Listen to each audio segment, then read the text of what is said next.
Predicar para mí es motivo, no de gloria, es un deber que me incumbe. Ay de mí si no anunciara el evangelio del que tú me has hecho, Señor mensajero. Para mí la vida es Cristo. ¿Con quién pues compararé a los hombres de esta generación? ¿Y a quién se parecen? Se parecen a los chiquillos que están sentados en la plaza y se gritan unos a otros diciendo: os hemos tocado la flauta y no habéis bailado, os hemos entonado endechas y no habéis llorado. Porque ha venido Juan el Bautista, que no comía pan ni bebía vino, y decís: demonio tiene. Ha venido el Hijo del Hombre, que come y bebe, y decís: ahí tenéis un comilón y un borracho, amigo de publicanos y pecadores.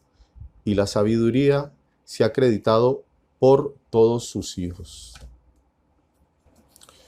Buenos días, Jesús, aquí estamos como todos los días en tu presencia para escucharte. Regálanos tu espíritu para que fortalezca nuestra fe y danos la sabiduría del Padre para siempre reconocerte como Hijo suyo y Señor nuestro.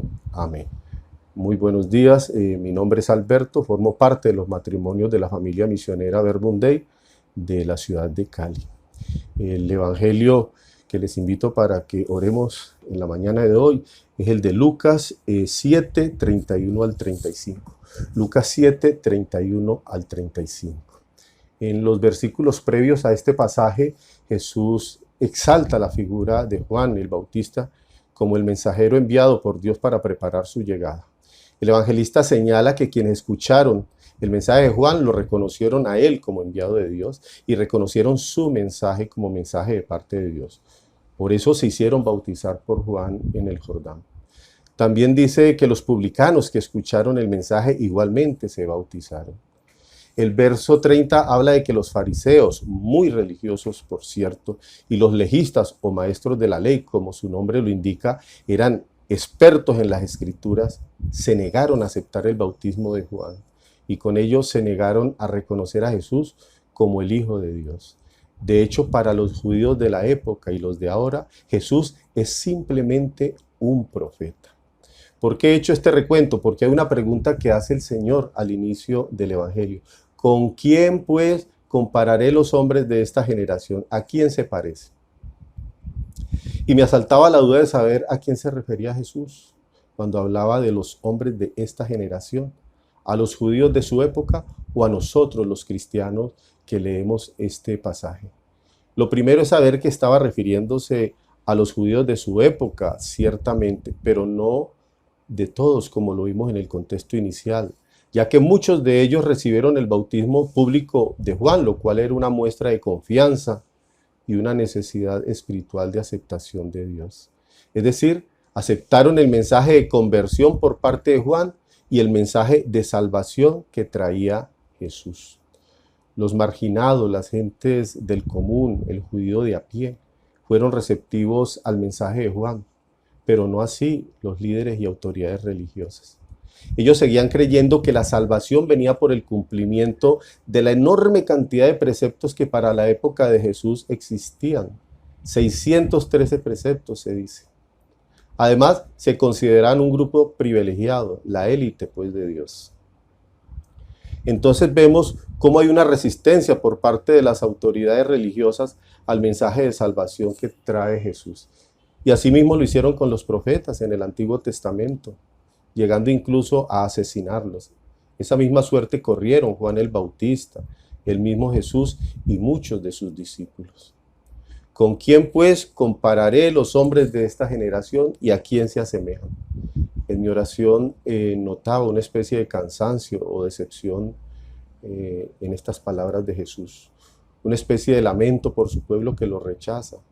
A los suyos vino y los suyos no lo recibieron, dice el apóstol San Juan en su evangelio. Pero lo que el Señor trata es de responder a las acusaciones de las autoridades religiosas que lo señalan de borrachín, comilón y de juntarse con los pecadores.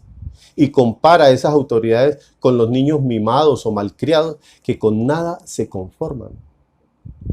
Les reclama Jesús que Juan Bautista, que no comía pan ni tomaba vino, sino que se alimentaba con langostas y miel silvestre, que se vestía con trajes hechos de piel de camello, que predicaba una ascesis rigurosa y que no tenía vida social, pues vivía en el desierto, lo tildaron de endemoniado, de loco.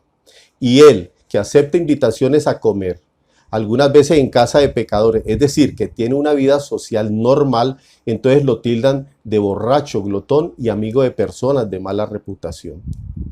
Entre esos pecadores, prostitutas, publicanos, extranjeros, leprosos, endemoniados. La lista sigue. ¿Será que esto nos pasa hoy en día? Preguntémonos, ¿con qué nos compararía hoy a nosotros el Señor? Por ejemplo, algunas veces lanzamos críticas injustificadas a nuestra iglesia, a nuestros pastores. Si el sacerdote, la monja, el misionero, el laico comprometido, el católico de a pie es sociable, amigable, decimos que ha perdido el respeto, que es muy liberado, que es muy relajado. Pero si el sacerdote, la monja, el misionero, el laico comprometido o el católico de a pie es serio, con cara de pocos amigos, decimos que es amargado, frustrado, anticuado. Hay quienes dejan de asistir a una parroquia porque el sacerdote no predica así o porque predica de esta u otra manera.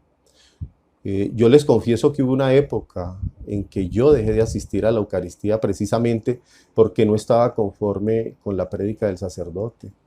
Luego, precisamente con este evangelio, el Señor me hizo comprender el error del capricho en que me encontraba. Aunque la homilía o prédica es importante, el verdadero centro de la misa es la Eucaristía y el evangelio con las otras lecturas. Nunca estamos conformes, siempre tenemos una excusa o una crítica. El problema no son estos dos tipos de sacerdotes, monjas, misioneros, laicos comprometidos o cristianos de a pie. El problema es el niño caprichoso, consentido, que se queja de todo y nada le satisface. Eso es lo que dijo el Señor en cuanto a la generación de su época, pero creo que se aplica también a nuestra época. Por eso no seamos caprichosos como niños malcriados, que queremos que las cosas siempre sean a nuestra manera. El Evangelio termina con el versículo 35. Solo aquellos que tienen la sabiduría de Dios son quienes lo reconocen. La Biblia latinoamericana le agrega, le reconocen en su manera de actuar. ¿Nosotros qué sabiduría tenemos?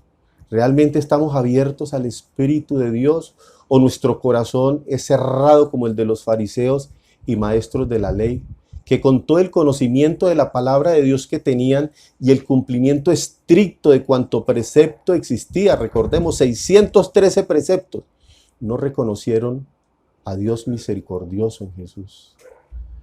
Busquemos la sabiduría de Dios para reconocer a Jesús. Reconozcámosle cuando pasa por nuestra vida, transformándola si nos dejamos interpelar por su palabra. Por eso es importante que separemos un tiempo diario en nuestra vida y un espacio en nuestra casa para escucharle en oración. Reconozcámosle cuando nos acercamos a la Eucaristía, donde se nos entrega en su cuerpo y en su sangre de manera real en la comunión. Reconozcámosle cuando le vemos en nuestros hermanos más necesitados para socorrerlos, para solidarizarnos con ellos. Por último, recuerdo 3 frases del discurso que Pablo pronunció a los atenienses en los Hechos de los Apóstoles. Una, Dios hizo el mundo y todo lo que hay en él. Dios creó todo el linaje humano y en Dios vivimos, nos movemos y existimos. Esto para decirles que es necesario reconocer a Dios no solo en los acontecimientos extraordinarios, sino también en los ordinarios, en la cotidianidad de nuestra vida. Hermanos, que sepamos descubrir los caprichos que tenemos en nuestra vida de fe que impiden nuestro crecimiento espiritual y que en nuestro actuar el mundo reconozca la presencia de Jesús, así como Él con su palabra, con su vida y actuar nos dio a conocer al Padre misericordioso. Que seamos cartas vivas de Dios que los demás puedan leer. Que tengan un buen día.